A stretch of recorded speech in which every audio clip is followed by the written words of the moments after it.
Bloomberg Audio Studios. Podcasts, radio, news. Good morning, I'm Nathan Hager. And I'm Karen Moscow. Here are the stories we're following today. Karen, we begin in Chicago after the first night of the Democratic National Convention. President Joe Biden delivered an emotional and bittersweet call for his fellow Democrats to rally behind his Vice President Kamala Harris. The president touted his legacy while passing the torch to a new generation of Democrats. It's been the honor of my lifetime to serve as your president. I love the job, but I love my country more. President Biden also pleaded with voters to keep fighting what he called the dangerous ideas of Donald Trump. He said the Republican nominee is a threat to democracy. Democracy has prevailed.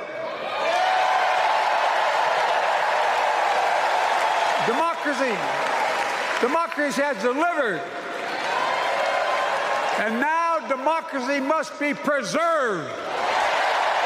President Biden cast his decision to exit the race as the natural conclusion of a 5-decade political career. The president did face intense pressure from Democrats and donors to step aside following his disastrous debate performance earlier this summer. And Nathan, Biden's speech followed a surprise appearance on stage from Vice President Kamala Harris, who thanked Biden for his service to the country. Joe, thank you for your historic leadership, for your lifetime of service to our nation, and for all you will continue to do. We are forever grateful to you. Vice President Harris also called Joe Biden an incredible president. Biden said choosing Harris as his running mate was the best decision of his whole political career. And Karen, former Secretary of State Hillary Clinton spoke last night as well. She is the only woman aside from Harris to lead a major presidential party ticket. And Clinton called on Democrats to help Harris break through the glass ceiling. She will be a fighter for us. She will fight to lower costs for hardworking families, open the doors wide for good-paying jobs, and yes, she will restore abortion rights nationwide. Hillary Clinton also thanked President Biden, saying he brought dignity, decency, and confidence back to the White House. Well, Nathan, Donald Trump is downplaying recent criticism that he's undercutting the Fed's autonomy with statements about policy. And Bloomberg's Ed Baxter has that story. Trump says he thinks it's fine for a president to talk. He says it doesn't mean they have to listen. In an interview with Bloomberg, Trump says he jawboned over interest rates with Fed Chair Jerome Powell. He also says, quote, a president certainly can be talking about interest rates because I think I have very good instincts. That doesn't mean I'm calling the shot, but it does mean I should have the right to be able to talk about it like anybody else. High mortgage rates have become a campaign issue with Vice Kamala Harris unveiling her plan to make housing more affordable last week. Ed Baxter, Bloomberg Radio. All right, Ed, thank you. U.S. intelligence agencies are speaking about the Trump campaign, saying they are confident Iran is behind a recent hack of the operation. Investigators think the attackers gained access to internal documents relating to the former president. They say they also tried to hack the Democratic Party, but it's unclear whether that succeeded. Now, Nathan, to the latest on the Israel-Hamas war. After his DNC speech, President Biden said he remains hopeful about a ceasefire deal. It's still in play, but you can't predict what is going to. So far, Israel says they can work it out. They're prepared. But I was told Hamas was now backing off. It remains to be seen. We're going to keep pushing. And the president spoke with reporters before leaving Chicago. No, Secretary of State Antony Blinken is in the Middle East, Karen. He says Israel has accepted a ceasefire proposal, and now he's pressuring Hamas to do the same. The fierce urgency of now, that's what I think we're all feeling. And we do see this as the best opportunity to finally get this over the finish line. We'll never give up on it, but the challenge is the longer this goes on, the more hostages will suffer and possibly perish, and the more other things happen that could make things impossible. Secretary of State Blinken will travel next from Israel to Egypt and Qatar to meet with leaders there about next steps. Iran and Hezbollah have vowed to retaliate against Israel for recent assassinations they say it committed. And overnight, Nathan, Israel said it recovered the bodies of 6 male hostages in an operation around the city of Khan Yunis. Israeli Prime Minister Benjamin Netanyahu said his country will make every effort to return all hostages, both living and dead. Of the remaining Hamas captives, at least 40 are thought to be dead. Karen, we would turn now to the latest on a deadly incident off the coast of Sicily. Morgan Stanley International Chairman Jonathan Bloomer is among those now confirmed missing after a yacht sank in a violent storm, along with British tech entrepreneur Mike Lynch and his family members. The Italian Coast Guard is leading search operations and has confirmed one person has died. Italian journalist Angela Correas explains how the vessel got in trouble. According to the eyewitnesses, the sailboat was moored and also not far from the port. So it wouldn't have taken them long to go to the port, just that probably they were caught suddenly by a wind, a tornado, and this is why the boat capsized. Italian journalist Angela Correa says Mike Lynch had recently been found not guilty in San Francisco over accusations he committed Silicon Valley's biggest ever fraud during the $11 billion sale of his company to Hewlett-Packard in 2011. Well, Nathan, we want to turn to the markets now, and stocks pushed higher yesterday, adding to a rally that's already topped $3 trillion from this month's lows, amid bets the Fed will signal it's ready to start cutting interest rates. The S&P 500 has advanced for 8 straight days, its longest winning streak of the year. Wall Street is looking ahead to Friday's Jackson Hole speech from the Fed Chair Jay Powell, and Nadia Lovell is senior strategist at UBS Financial Services. We want to hear from Chairman Powell and how he's interpreting the data and whether we'll start to get some smoke signals on the potential rate cut in September. Certainly, some of the committee members have been coming out and some of the governors have been coming out suggesting that we could start to see the cutting cycle in September, which we do believe will start. Nadia Lovell of UBS says the August jobs report is the next big data point for the Fed.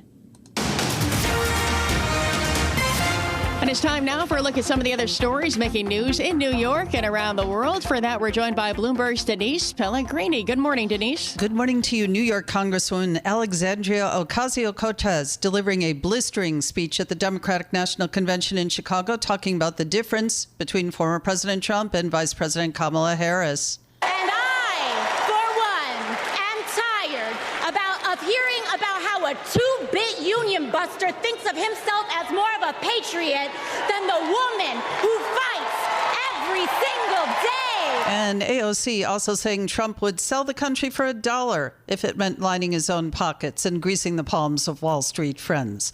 Disgraced former New York Congressman George Santos pleading guilty to wire fraud and identity theft charges, and also admitting to other crimes as part of the terms of a plea agreement with prosecutors. It's clear to me now that I allowed ambition to cloud my judgment, leading me to make decisions that were unethical. And Santos to reporters outside the Long Island courthouse after entering his plea. He faces at least 2 years in prison and must pay more than $500,000 in restitution and forfeitures. Robert F. Kennedy Jr. expected to appear in court today in his fight to get on the ballot for president in the battleground state of Pennsylvania. Democrats angling to force him off in what is expected to be a closely contested race. More from Bloomberg's Jeff Bellinger. Democratic Party-aligned challengers say Kennedy's candidacy paperwork states a false home address, but Kennedy's campaign has dismissed the legal challenge as frivolous. Kennedy is also appealing a judge's decision in New York last week that rejected his nominating petitions because his listed address was a, quote, sham address. Pennsylvania has 19 electoral votes, tied with Illinois for the 5th most. Jeff Bellinger, Bloomberg Radio. And Connecticut Governor Ned Lamont has declared a state of emergency in his state. That's after more rain yesterday following those flash floods and landslides in the state and other part of the Northeast Sunday. Several people killed in the Connecticut storm. Global news 24 hours a day and whenever you want it with Bloomberg News Now. I'm Denise Pellegrini, and this is Bloomberg. All right, Denise, thank you.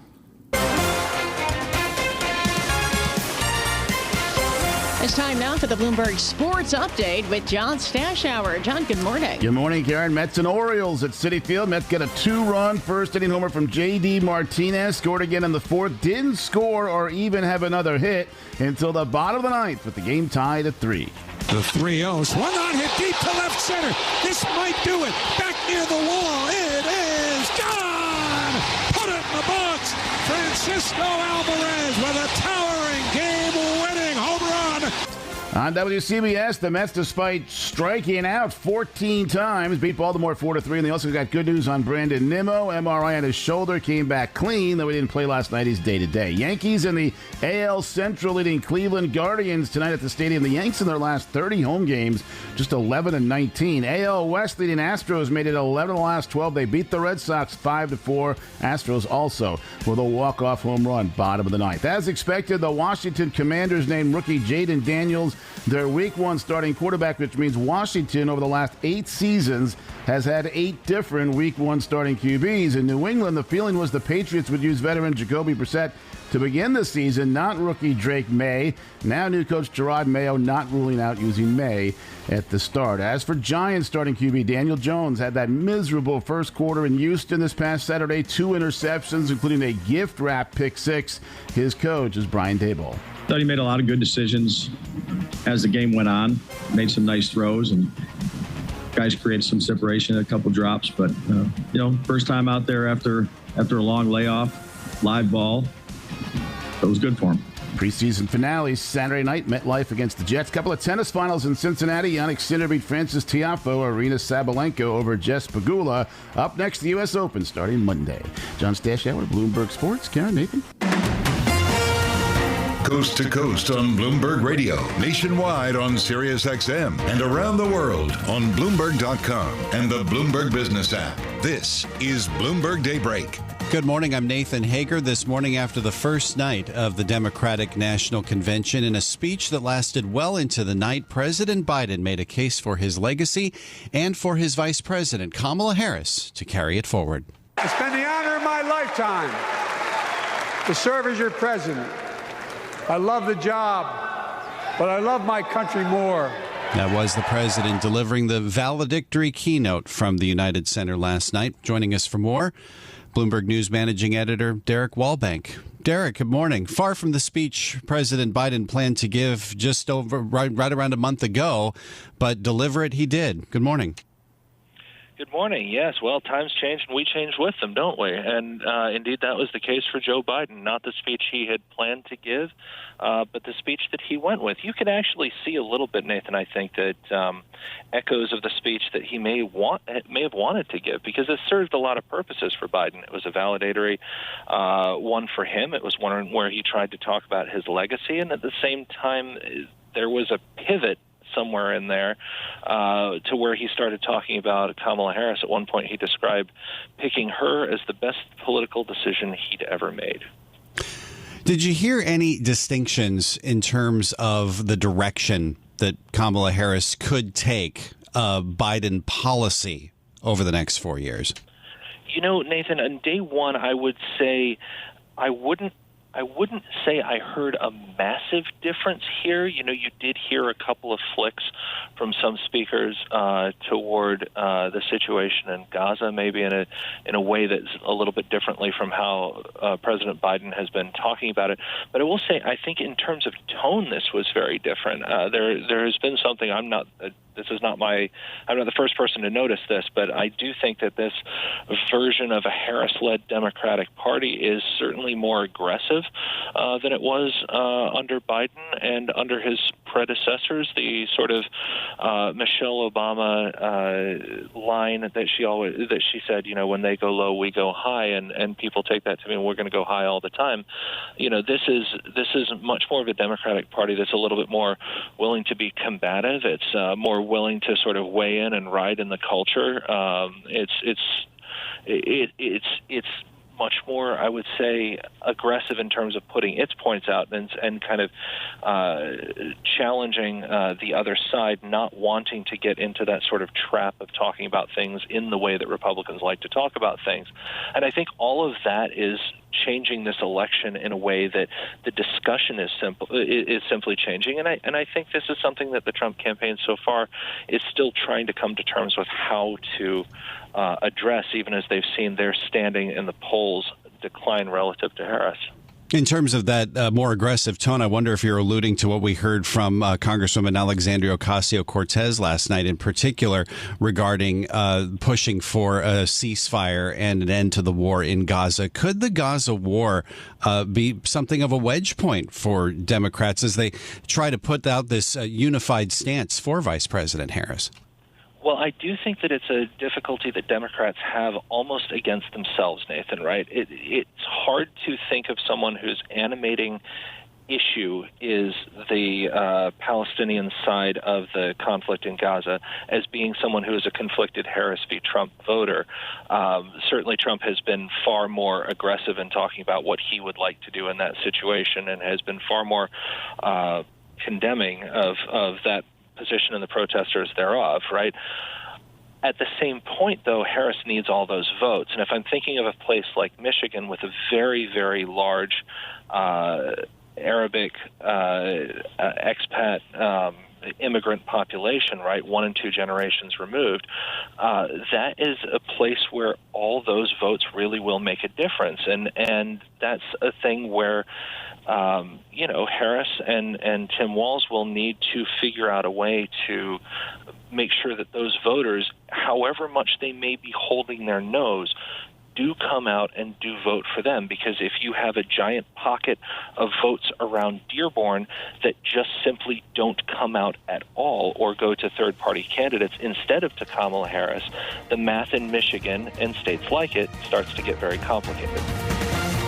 This is Bloomberg Daybreak Today, your morning brief on the stories making news from Wall Street to Washington and beyond.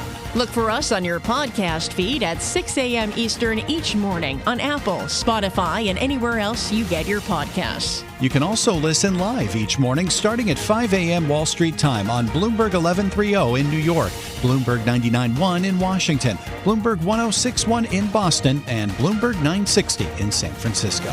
Our flagship New York station is also available on your Amazon Alexa devices.